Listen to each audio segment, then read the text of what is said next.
dire que tu es un serviteur, c'est là où on pourra dire que tu es fidèle. Amen. Amen.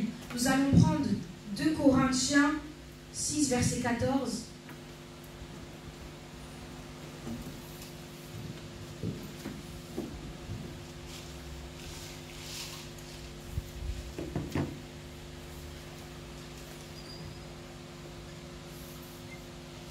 Corinthiens 6, verset 14. À partir du verset 14. Au cours de cette année, je crois, ou c'était l'année dernière, par rapport à la sanctification, quelqu'un qui marche dans la sanctification est mis à part. Tu ne peux pas marcher avec tout le monde. Tu ne peux pas marcher comme tout le monde. Nous sommes de ce monde, mais nous ne faisons pas partie de ce monde. Nous ne faisons pas partie des règles que la société nous impose. Non. Nous, notre intérêt, c'est le royaume des cieux. La parole nous dit, cherchez d'abord le royaume des cieux et le reste vous sera donné après. C'est pas chercher Emmanuel Macron, chercher la politique, chercher qui est de gauche, qui est de droite, et le reste vous sera donné au-dessus de tout. On te demande de chercher le royaume des cieux. Et quelqu'un qui cherche le royaume des cieux est mis à part. Un Congolais et un Portugais, on n'a pas la même culture. Les gens de ce monde et le royaume des cieux, on n'a pas la même culture. Apprenons à vivre avec la culture du royaume. Et la culture du royaume, c'est mettre la parole de Dieu en pratique. C'est la consommer. C'est l'écouter. Comme j'ai dit, c'est la digérer. Amen. 2 Corinthiens 6, verset 14. Je lis au nom de Jésus-Christ. Ne vous mettez pas avec les infidèles sous un joug étranger. Car quel rapport y a-t-il entre la justice et l'iniquité? Ou qu'y a-t-il de commun entre la lumière et les ténèbres? Amen. Ne vous mettez pas avec les infidèles sous un joug étranger. On vient juste de prier, on a dit à Dieu, on veut être appelé serviteur, on veut être appelé loyal. Mais Dieu nous dit, ne vous mettez pas avec les infidèles sous un joug étranger. Psaume 1 dit encore, ne vous asseyez pas à la table des moqueurs. Amen. Mais ce soir, pose-toi la question, à quelle table tu es assis? Est-ce que tu es assis à la table des moqueurs? Est-ce que tu es assis à la table des infidèles? Ou bien tu es assis à la table que ton Père t'a servi? Amen. Ce soir, tu vas dire, Seigneur, je ne veux plus être sous un joug étranger. Je ne veux plus marcher avec les infidèles. Je ne veux plus marcher dans les ténèbres. Ta vie ne peut plus être dans les ténèbres, mais toi-même, tu dois en prendre conscience. Amen. Alors que j'aimerais que tu pries toi-même avec tes propres mots, avec ta propre voix. Prions dans le nom puissant de Jésus-Christ. Éternel Dieu, tu dis dans ta parole et que nous ne pouvons pas marcher comme tout le monde. Ce soir, Éternel, je refuse de marcher comme tout le monde. Je refuse de marcher comme tout le monde. Je refuse de marcher comme tout le monde. Rabasakata rabababa yesakata rabababa rekata rabayaba sakayaba sata rabababa rekasata rababa. Je refuse de marcher, Seigneur, comme les gens de ce monde. Je refuse de marcher, Seigneur notre Dieu, comme les infidèles, comme les pécheurs. Je refuse, je veux être mise à part. Je veux que ma lumière commence à briller. Je veux que ma lumière brille. Je veux que ma lumière brille. Je ne veux plus marcher dans les ténèbres. Je refuse de marcher dans les ténèbres. Je refuse de demeurer dans les ténèbres. Je refuse que ma famille demeure dans les ténèbres, mais que ma vie tout entière puisse être dans la lumière. Je refuse que cette église, la MCR, soit sous un joug étranger. Je refuse que nous soyons sous un joug étranger. Je refuse que nous marchions avec les infidèles. Je refuse que, Seigneur, notre vie, Seigneur, soit accrochée à l'iniquité ou encore aux ténèbres. Nous voulons être justes, nous voulons être fidèles, nous voulons être loyaux dans le nom puissant de Jésus-Christ. Au nom puissant de Jésus-Christ. Qu'y a-t-il de commun entre la lumière et les ténèbres? On dit que Dieu, c'est le Dieu de la différence. Amen. Amen. Est-ce que le Dieu que nous servons, c'est le Dieu de la différence? Amen. On dirait que vous ne croyez pas vraiment que... En tout cas, moi, je crois que mon Dieu, c'est le Dieu de la différence. C'est pour ça que j'acclame. C'est pour ça que je pousse des cris de joie. Amen. Notre Dieu, c'est le Dieu de la différence. Mais est-ce que nous aussi, aussi, nous sommes les enfants de la différence. Est-ce que nous sommes les serviteurs de la différence? Nous disons à Dieu, viens faire la différence dans tel domaine de ma vie, viens faire la différence ici. Non, vraiment, là qu'on voit que j'ai quelque chose, mais est-ce que toi-même tu essayes de faire la différence? On dit qu'on veut impacter tout le monde aujourd'hui, surtout au 21e siècle, mais je pense que depuis la création de la terre, tout le monde veut être grand, tout le monde veut être roi, tout le monde veut être reine, tout le monde veut dominer, tout le monde veut être leader. Mais est-ce que nous sommes prêts à faire la différence? Amen. Maman Angela, est-ce que nous sommes prêts à faire la différence? La différence, ça va se trouver dans tes moments de prière, tes moments d'intimité avec Dieu. C'est là que dans le monde, c'est là que quand tu vas sortir à la lumière du monde, ta différence va se faire voir. Ta lumière va se faire voir. En vérité, cette différence-là, c'est ta lumière que tu travailles dans ton intimité avec Dieu. Amen. La différence que nous cherchons. Ah, Seigneur, je veux que là-bas, lorsque je vais, qu'on puisse que me voir, moi, que je vais prier. Oui, c'est bien. Tu veux ça. Mais est-ce que tu es prêt à payer le prix de la différence? Est-ce qu'il y a quelqu'un ici qui est prêt à payer le prix de la différence? Amen. Amen. Dieu est témoin. Vous avez dit Amen. Je ne vous ai pas mis le couteau sous la gorge pour que vous me dites des Amen. Hein? Je n'ai pas mis le couteau sur la gorge. Dieu est le Dieu de la différence. Et soyons les enfants de la différence. Tel père, tel fils. Tel père, telle fille aussi, parce qu'il y a aussi des femmes. Amen.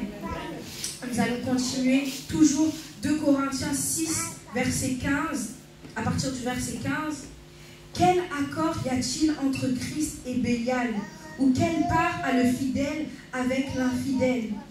Quel accord y a-t-il entre la loi de Christ, dans l'esprit de vie, et quel accord y a-t-il entre la loi du monde des ténèbres? Amen.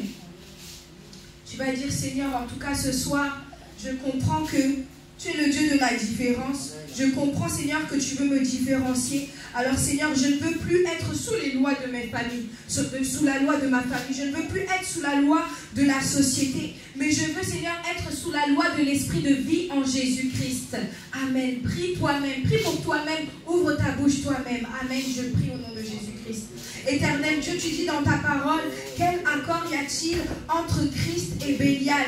Quel accord y a-t-il entre Christ et Bélial? Quel accord y a-t-il entre, Seigneur, les lois de famille et la loi de l'esprit de vie en Jésus-Christ? En tout cas, Seigneur, moi ce soir, je choisis la bonne part. Ce soir, j'ai choisi la loi de l'esprit de vie en Jésus-Christ, éternel. Ma vie ne peut plus être sous la loi de famille. Ma vie ne peut plus être sous la loi de la société. Ma vie ne peut plus, Seigneur notre Dieu, être sous les jougs étrangers. Parce qu'éternel, tu es le Dieu de la différence et tu me mets à part. Tu me mets à part. Seigneur, si les autres dans ma famille sont passés sous ces lois depuis des décennies, en tout cas, moi, je viens marquer la différence.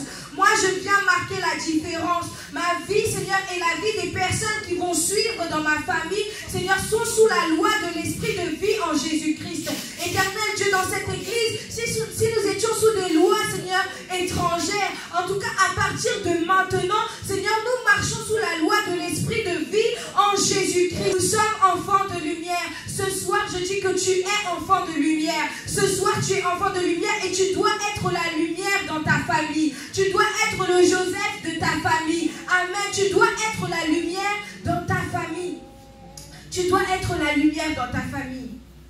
Tu dois être la lumière dans ta famille. Je répète encore une fois, tu dois être la lumière dans ta famille.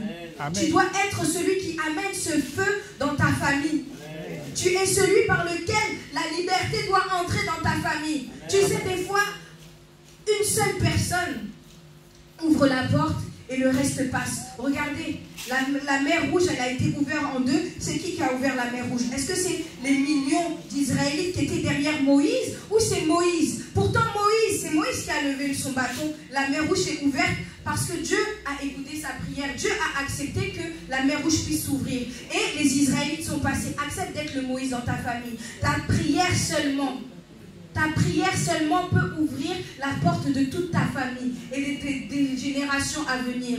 Amen. Amen. Amen. Je continue. Versets 16 à 18. Quel rapport y a-t-il entre le temple de Dieu et les idoles? Quel rapport y a-t-il entre le temple de Dieu et les idoles? Dieu, comme nous avons dit dimanche, Dieu ne partage sa gloire avec personne. Il y a même un commandement qui dit, tu n'adoreras ton Dieu seul. Amen. Tu ne peux pas adorer les idoles. Souvent on pense que les idoles, je ne sais, mais ton travail, comme souvent on nous dit, ton travail peut être un idole. Ton propre confort peut être un idole.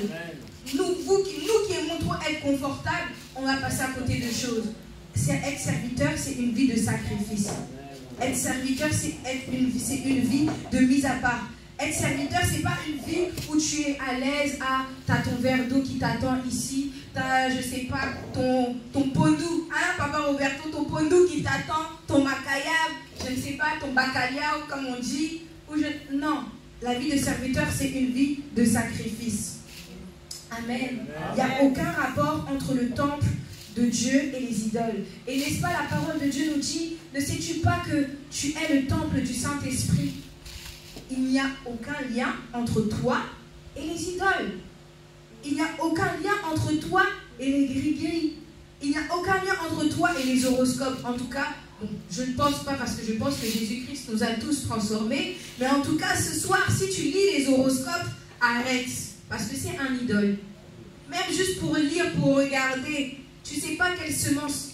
Autant Dieu donne la semence au semeur, et comme le diable, c'est le singe de Dieu, le diable aussi donne la semence au semeur. Amen. Amen. Toi, tu crois que tu lis juste, ah, bélier, qu'est-ce qu'ils ont dit sur bélier? Ah, le bélier, il est un peu un tempérament chaud. Et toi-même, après, même si tu ne le dis pas, tu vas dire, ah, mais c'est vrai, hein. Angie, est-ce que tu lis l'horoscope? Angelo, est-ce que tu lis l'horoscope? Ok, c'est très bien, je suis fière de vous. Amen. Amen. Tu ne peux pas lire l'horoscope ou lire des choses. Des fois, ce n'est pas forcément l'horoscope, mais le diable, il aime se camoufler derrière des choses. Tu vas voir, oui, des fois tu vas faire des tests sur Facebook. Il y a une époque où souvent on te pose des questions. Est-ce que tu aimes le chocolat? Est-ce que tu aimes le rouge? Et à la fin, on te dit, toi, je sais pas, il n'y a pas de Pascalina, désolé Pascal, il n'y a pas de Pascalina. Toi, Pascalina, tu as un tempérament chaud, tu es une personne aimante, mais parfois il peut t'arriver de... Non! Il faut refuser de telles choses. La seule personne qui peut dire quelque chose sur ta vie, qui te connaît, qui t'a formé, qui t'a taillé, c'est Dieu. Amen. Dieu n'a pas dit, faisons l'homme à l'image des horoscopes. Dieu n'a pas dit, faisons l'homme à l'image des sondages Facebook. Dieu a dit, faisons l'homme à notre image. Amen. Et l'image de Dieu, elle est parfaite. Amen. Amen. Amen. Je continue. Nous allons prier par rapport à ça, par rapport à la séparation. Des fois, tu marches avec des personnes, tu marches peut-être pas avec des personnes, mais avec des principes, depuis même qu'on t'a éduqué avec, et c'est difficile de t'en détacher. Mais ici, Dieu t'appelle ton peuple, son peuple. Il dit que tu es son temple. Il dit qu'il est ton Dieu et qu'il marche avec toi. Mais toi, simplement, sors du milieu d'eux. Toi-même, tu sais c'est quoi eux. Amen. Amen. Nous allons prier. On prie et on lit la parole en même temps.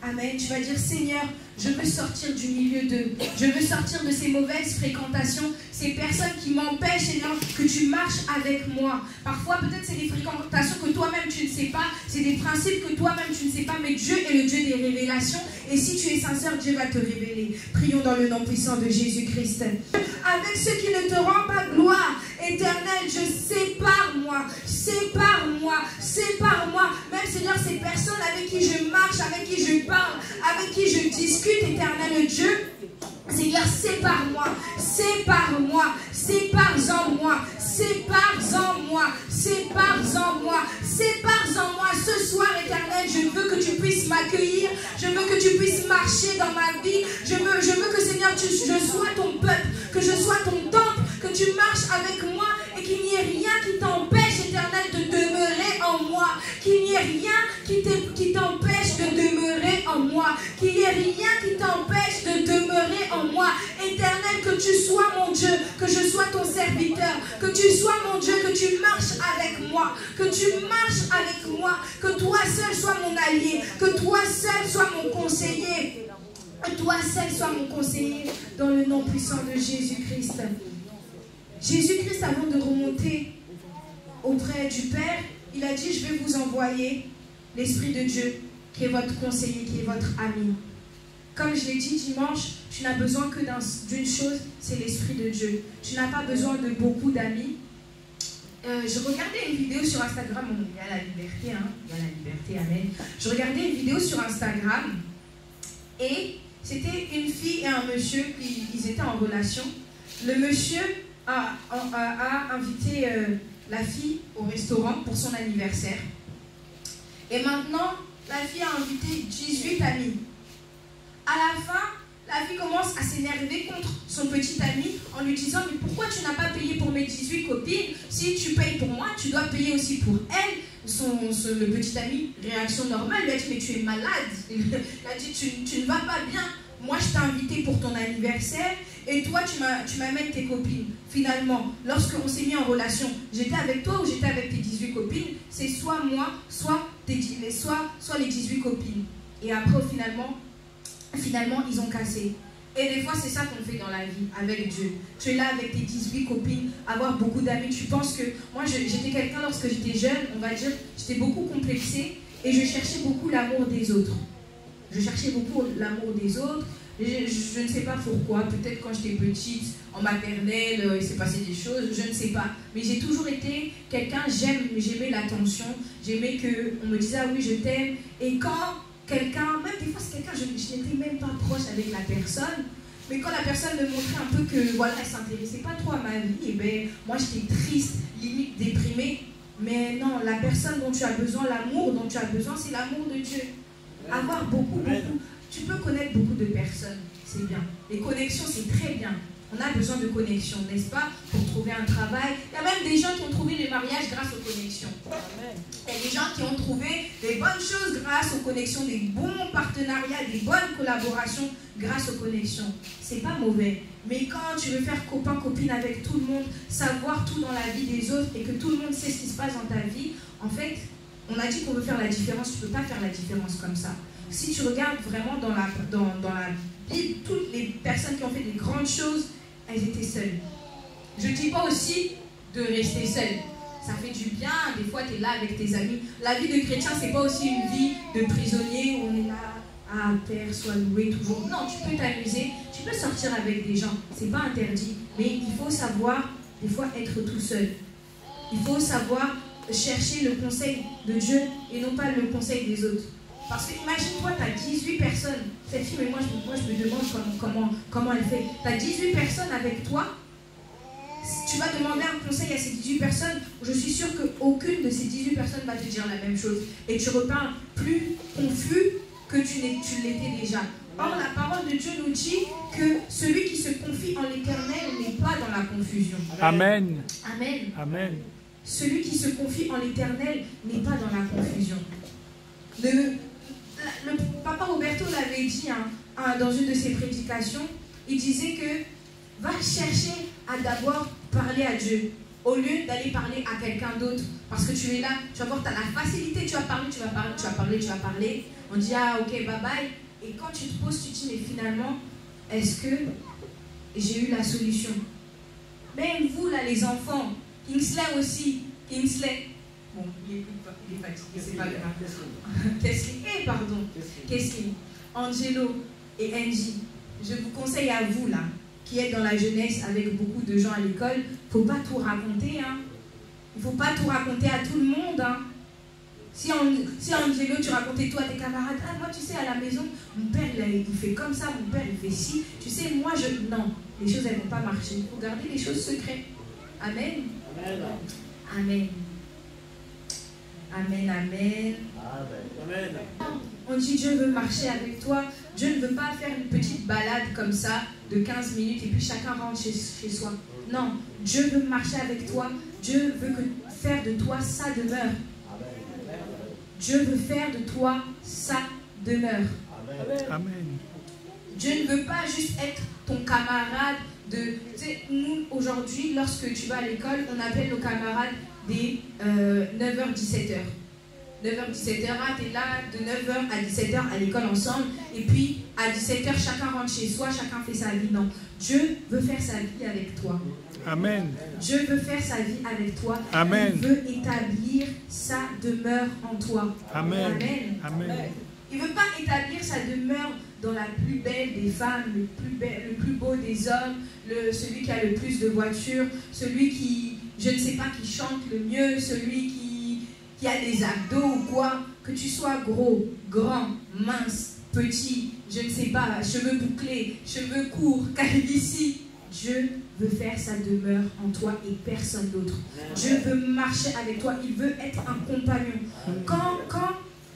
Quand les personnes vont à la mairie, on dit que jusqu'à ce que la mort vous sépare. Sache que la première personne avec qui tu dois faire ta vie, c'est pas la personne, c'est pas ton mari, c'est pas ta femme, c'est pas la personne à qui tu as mis la bague au doigt, c'est celui qui t'a créé. Tu dois être son compagnon.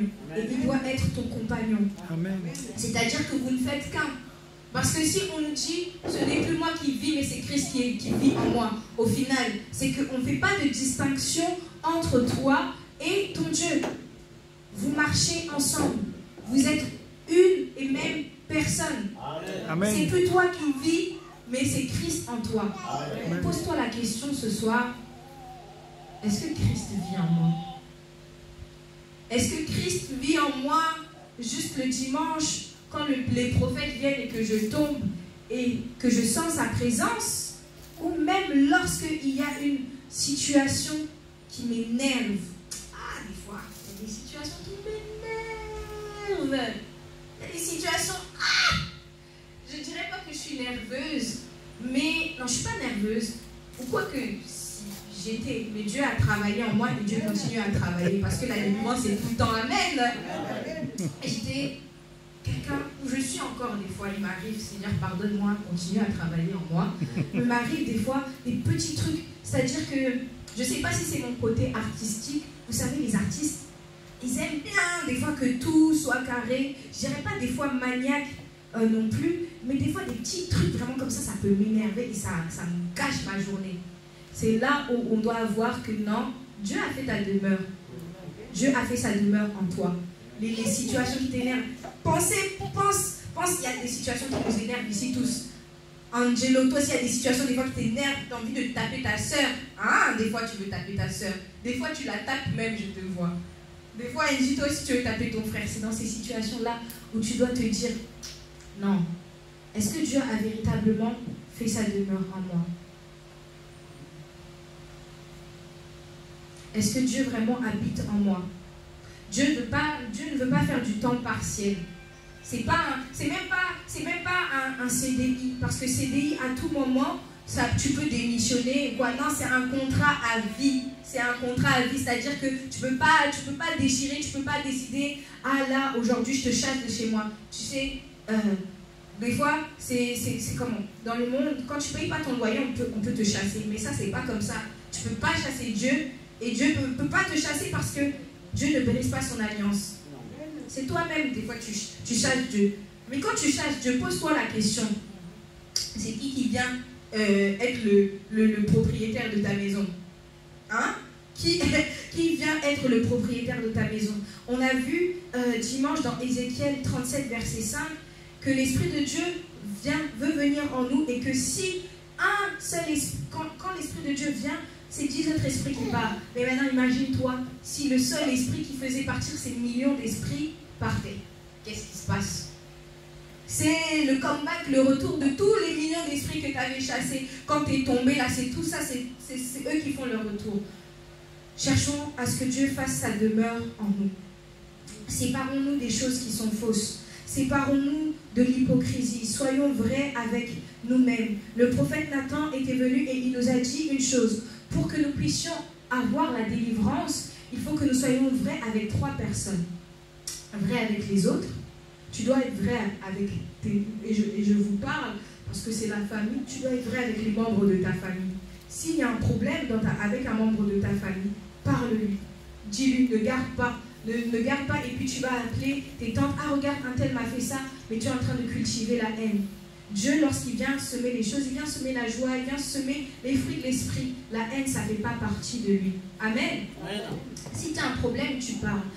La deuxième personne, il a dit, sois vrai avec toi-même. Des fois, on fait des dénis. On fait des dénis, on dit que non, tout va bien, tout est OK. Mais toi-même, au fond de toi, tu sais. Moi, je parlais de moi par rapport à mon témoignage. Pour ceux qui étaient là, maman Olivia, frère Pascal et papa Roberto, je pense que vous étiez là quand j'ai quitté l'église. J'ai quitté l'église en 2019. Oh, c'était ce qu'on appelle un zèle amer.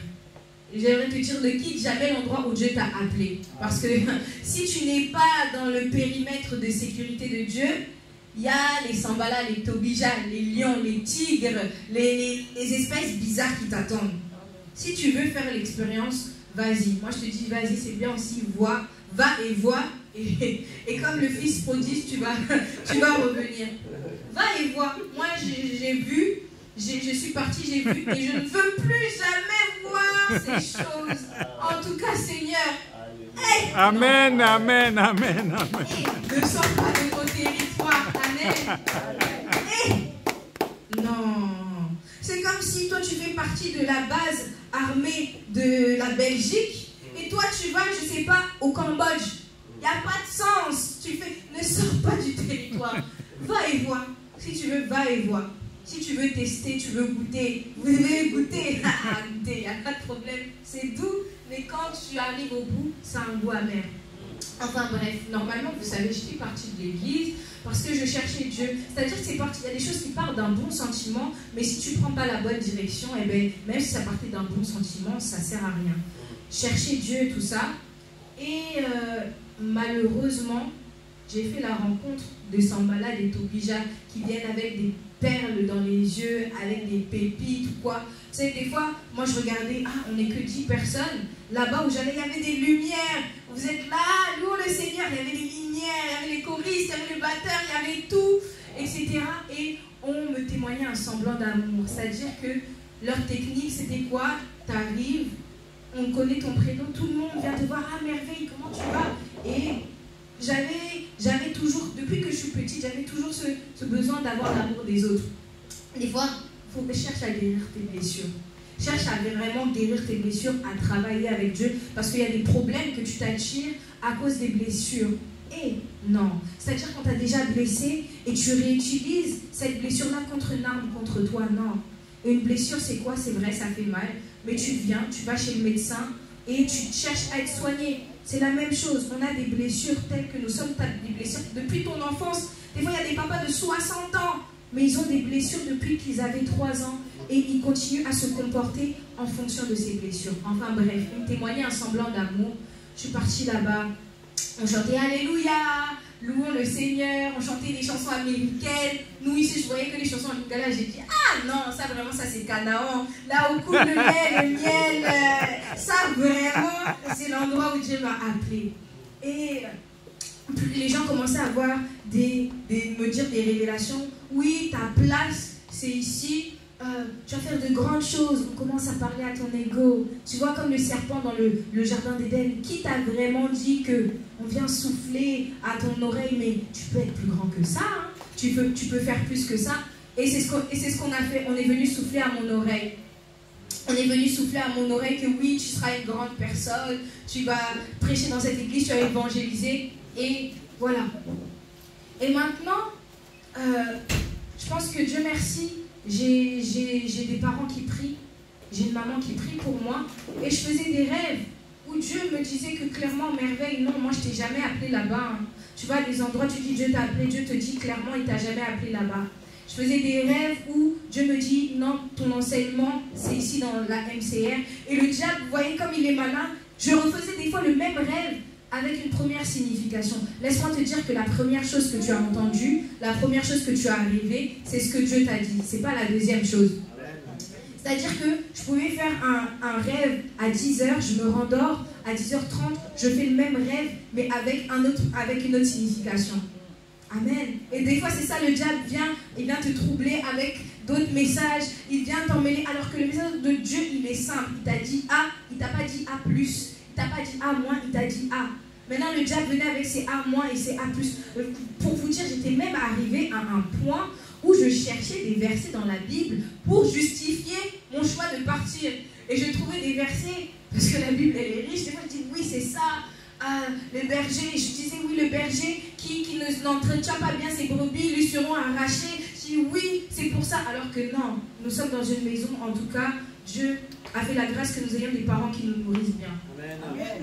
Dieu a fait grâce que nous ayons des parents qui nous nourrissent bien, qui nous enseignent bien, qui nous corrigent bien. C'est nous qui aimons aller manger dans les fast-foods, tout ça. Ils ont de la nourriture saine. Amen. Nous, on va avoir les abdos en esprit. J'ai peut-être pas des abdos en physique, mais je veux des abdos spirituels. Ici, là, si tu viens, tu auras des abdos spirituels, tu seras en bonne forme. Amen. Amen. Et puis, j'avais la conviction que c'était mon territoire, quoi. Et des fois, vous savez, pendant la louange et l'adoration, même pendant la parole, je sentais dans mon cœur que ça n'allait pas, mais j'ai forcé. Dieu a dit, ok, tu vas voir ce que tu vas voir. J'ai commencé à perdre du poids. J'étais informe et vide. Dieu m'avait pourtant bien créé. Moi-même, je suis retournée là-bas. J'étais informe et vide. Je suis rentrée dans la dépression. Et j'étais arrivée à un tel point que je ne voulais même plus prier. Ah là, c'est grave. Et je me dis, mais si je n'avais pas des parents qui prient, si je n'avais pas une église qui pour moi prie, ben, je ne sais pas, peut-être que vous allez me pleurer aujourd'hui. Ah, il y avait la sœur Merveille là-bas qui chante bien et tout, elle est partie. Non, Dieu n'a pas permis. Et ce soir, Dieu ne permettra pas. Amen. Amen. Dieu ne permettra pas. Tout ça pour vous dire que ne sors pas du territoire. Amen. Ne sors pas de là où Dieu t'a appelé. Si Dieu t'a appelé à droite, ne cherche pas à faire gauche-droite. Va à droite. Si Dieu t'a appelé devant, ne cherche pas à aller en bas et puis devant. Fais ce que Dieu te dit. Amen. Sortez du milieu d'eux et séparez-vous, dit le Seigneur. Ne touchez pas ce qui est impur et je vous accueillerai. Dieu ne partage sa gloire avec personne. Et si tant que tu ne te sépares pas, Dieu ne peut pas t'accueillir. Le fils prodige, lorsqu'il est revenu, on n'a pas vu qu'il a dit à son père, bon, j'ai trouvé un travail là-bas dans la ferme, ça me donne un peu des pièces et je vais revenir chez toi. Non, il a quitté totalement. Il a quitté totalement. Amen. Amen. Sortez du milieu d'eux et séparez-vous. La séparation aussi, parfois, c'est bien. Ce n'est pas toutes les séparations qui sont mauvaises. Encore une fois, moi, j'aime parler de moi-même. Je me suis séparée de personnes, d'amitié. Et j'ai vu qu'en me séparant de certaines personnes, ou même en mettant des distances ou en mettant des limites, eh bien, tu vas voir que ta vie commence à avancer. Et si toi, comme la fille là avec ses 18 copines, tu vas avoir tes 18 copains, tes 18 copines, être la fille ou le garçon populaire, vas-y, vois et vois. Il n'y a pas de problème, mais tu vas goûter. Amen. Le verset 18, je serai pour vous un père et vous serez pour moi des fils et des filles, dit le Seigneur Tout-Puissant. Est-ce que tu peux répéter? Si tu es une fille, je suis fille du roi des rois. Si tu es fils, je suis fils du roi des rois. Je suis fils du roi du roi. Je suis fils du roi des rois. Je suis fils des rois du roi. En tout cas, si tu ne dis pas bien, c'est